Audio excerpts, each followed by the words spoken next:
I'm hungover. My parents have been visiting me for 2 weeks, so I've been drinking heavily every night since February the 18th.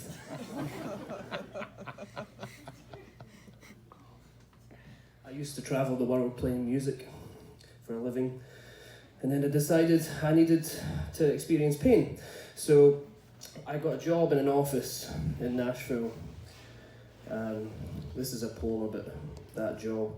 It's called Employee 69254. I've been trying to put my finger on it, articulate my distaste, aggregate my aggravation whilst trying to keep face, but I despise my day job. I didn't say hate, I despise my day job. Everyone is nice enough, their personalities as banal as the water cooler formalities. How are the kids, Joe, Jimmy John's for lunch? Did you get my email? Buy, sell. Your soul. For a life not worth remembering and a pension that disappoints. The Dow Jones is up but the Nasdaq's down 5 points. How did I end up here? As a kid, this was my biggest fear. Not monsters under the bed, but a 9 to 5 that I dread. Every hour on the hour I come to terms with my own death. Here lies employee 69254, 30 years young, husband to no one, father to none, babe blew his brains out with a staple gun. I despise my fucking day job. Microsoft Office and quarterly reports. My boss's boss's boss spent his yearly bonus on escorts. The kid who started after me got a promotion, but I get disciplined for causing too much commotion. And I'm never on time and I never stay late, and Jackie and accountants putting on the weight.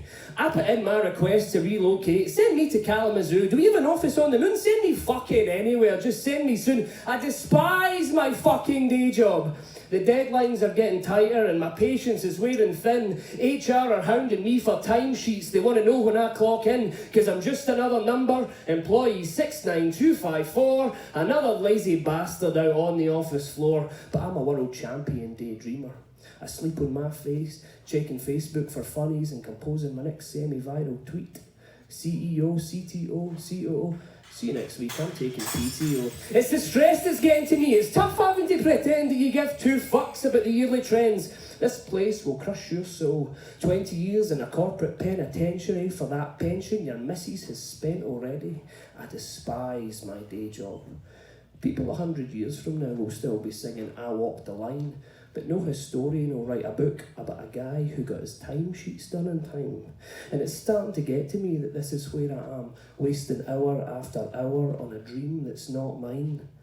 I want to be Johnny Cash. Not some rat making some fat cat cash for a salary that doesn't flatter me and an office that gets me down. I've seen every shade of beige. I get excited about the colour brown. This place is a corporate circus. No elephants or acrobats, just clown after clown after clown after clown after clown after clown from the top down.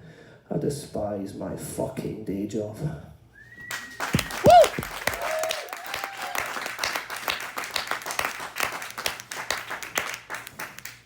It's going to be a whole 10 minutes of cheery stuff. Is everybody okay? Can you understand what I'm saying? Hopefully not.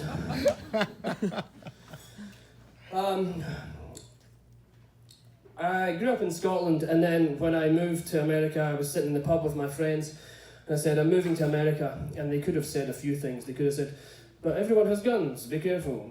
The healthcare is shite, don't go there, blah, blah, blah. But they said they don't say cunt in America. And you don't like that word, and it's quite funny, because in Scotland it's like punctuation. It's like, hello cunt, come in cunt, hi cunt, oh lovely cunt, good cunt, aye some cunt. So this is a poem about your distaste for the word cunt and my observation of your country. It's called See You Next Tuesday. I fucking love it here, by the way, just saying. You can buy a lethal weapon at the grocery store, but you can't rent that movie from a store anymore. Smith & Wesson, Colt 45, AK-40 something, AR-15 if you plan to shoot up a canteen, but you can't say cunt in America. If you live in California or Washington, D.C., buying marijuana is easy peasy. It's a free country after all. They sell samurai swords at the service station. Buying an alligator is easier than immigration. Money for nothing and your chips for free. They've got it all on MTV, but you can't say cunt in America. The education system's on its arse. Healthcare is a fucking farce. Big Pharma are jacking up prices. Meanwhile, global warming is a national crisis. But you can't say cunt in America.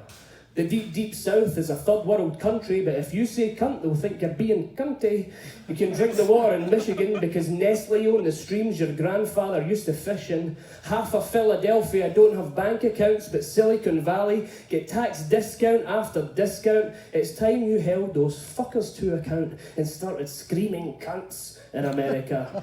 Cops shoot kids like they're on urban safari. Choose your fighter, concealed or open carry. The frightening rise of Nazi ideology. The biggest threat to this nation is uneducated white men who think God is a man and Jesus would be just like them. 1% have all the cash. You made a black guy president, then replaced him with white trash. You might not like to hear it, but where I come from, it can be a term of endearment. You're right, you cunt! Aye, not bad. Your country's on its knees, my friends, so why does a 4-letter word cause so much offence? You need to get your priorities straight. Make America actually great. From state to state to state to state to state to state to state.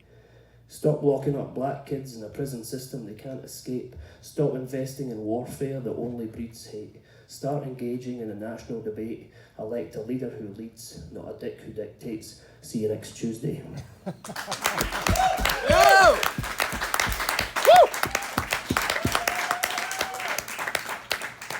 Is everyone okay? Is this as painful for you as it is for me?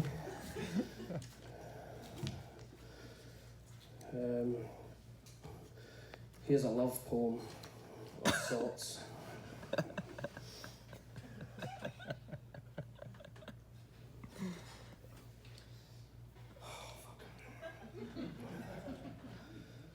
I fell in love with an American woman, but she didn't fall in love with me. She fell in love with my accent and my love for English breakfast tea. She shows me off to all her friends. I get passed around the party like a joint that never ends. She swans about like Captain Hook and I trail behind like Smee, but she calls me her Braveheart of Middle Tennessee. I might look good on paper or with a kilt around my waist, but I need an American woman to keep me in my place. I've got history older than this country and baggage bigger than the state. A checkered past to say the least, but if she'll be my queen, I'll be her checkmate. She never understands a word I say. I repeat myself, day after day. What did you say? She finds it funny when I say the colour purple. I refuse to watch Blue Planet in case she makes me say turtle. She loves Harry Potter, said I sound like moaning mortal. I fell in love with an American woman, and it's in love I intend to stay. But I'm sick of having to explain myself, not once but twice. I don't think I talk fast, I'm sure she has slow ears. But I'd give up everything I know to be hers for years and years and years and years and years and years and years. I'll be your Caledonian cowboy if you'll be my southern belle. Tell me that you love me before we drag each other through hell. I'm a sucker for the south, a true romantic, there's no doubt. They say it takes two to two-step, and I've got 2 left feet. This city is your dance floor, darling, and I'll let you dance all over me. I hope I'm more than a Highland fling. I hope this is meant to be. I didn't cross the ocean to be another passing fancy. I fell in love with an American woman, and now I live in Tennessee. I fell in love with an American woman. I hope there's a fucking green card in this for me.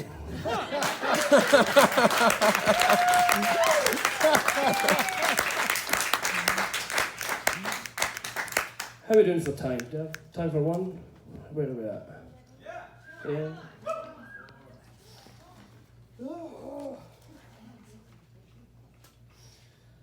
Alright, I'm going to close with this.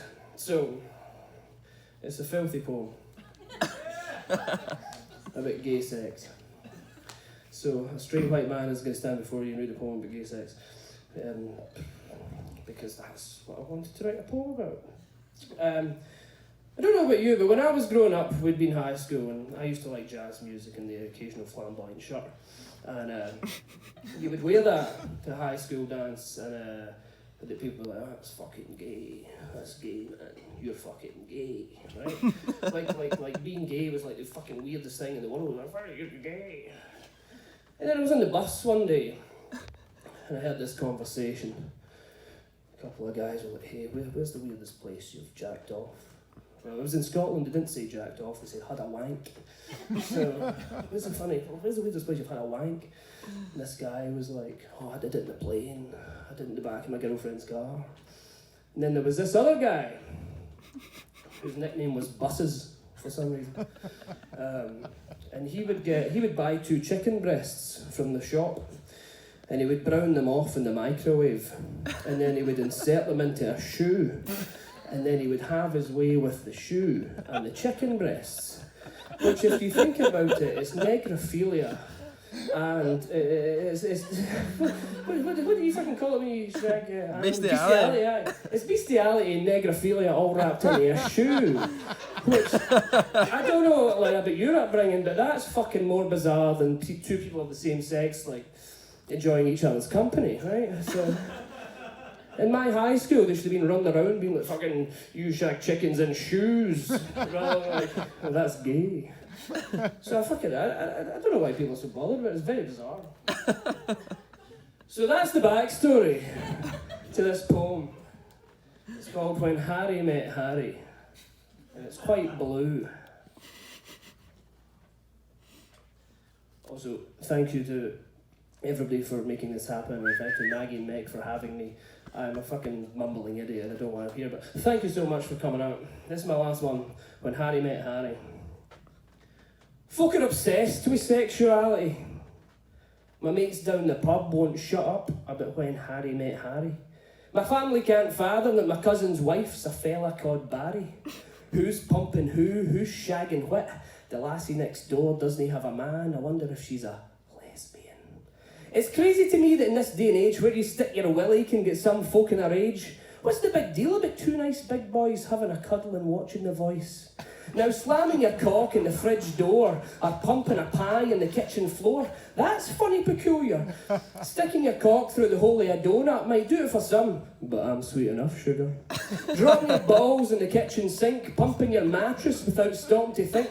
There's plenty places you can hide your cock, under a plant pot or in a sock. Does it really matter if it's up a big fella who's wearing a frock? At the end of the day, it's a waste of time worrying about who's shagging who. Love is not a crime. If everyone's happy, what do you care? Jack left Jill for Billy, Eve left Adam for a bud. Love has never been black and white, and it's fine that the lines are blurred. Sticking your tadger up a badger would give cause for concern. But 2 grown men in a loving embrace, that's fine in my book. Fuck God's grace. Like I mentioned in a previous verse, there are stranger places you can stick your cock than up another man's arse. Thank you very much, Nashville. Yeah! It's been a pleasure.